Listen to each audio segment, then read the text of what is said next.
O relato da Torre de Babel, conforme narrado no livro de Gênesis, capítulo 11, é uma história rica em simbolismo e interpretações. Esta narrativa bíblica descreve um período após o dilúvio, quando a humanidade, ainda unida por uma língua comum, decide construir uma cidade e uma torre cuja altura atingiria os céus.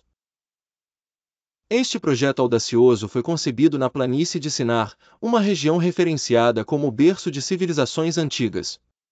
A intenção dos construtores era tornar o nome deles célebre e evitar que fossem dispersos sobre a face de toda a terra. Porém, como a história descreve, Deus desceu para observar o que os homens estavam fazendo. Percebendo sua intenção de se igualar ou desafiar o poder divino, Deus confundiu a língua de toda a terra, levando à dispersão dos povos. Assim, o local passou a ser conhecido como Babel, de onde deriva a palavra balbúrdia ou confusão na tradição etimológica. Historicamente, este relato é interpretado de várias formas. Simboliza a presunção e ambição humanas de alcançar e desafiar o divino, uma tradição de alerta sobre os riscos da ubris, a arrogância que ignora limites naturais e morais.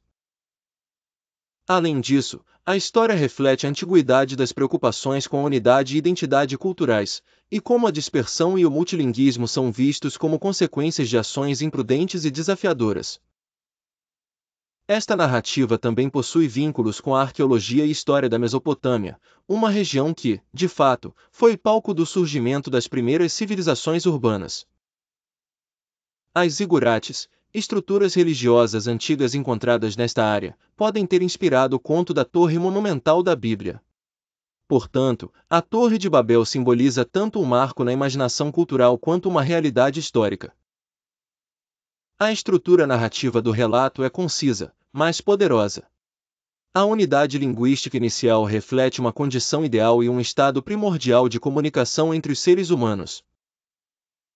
A subsequente diversidade linguística, então, levanta questões sobre o rompimento dessa unidade, um tema que permeia muitos estudos religiosos e culturais ao longo da história. Assim, a história da Torre de Babel transcende sua aparente simplicidade, sugerindo profundas reflexões sobre a capacidade humana de criar e dividir, construir e destruir, se unificar e se dispersar. Este mito continua a ressoar, fazendo-nos questionar sobre as nossas tendências contemporâneas ao globalismo e suas possíveis limitações, reflexão necessária em um mundo cada vez mais interconectado, mas paradoxalmente fragmentado.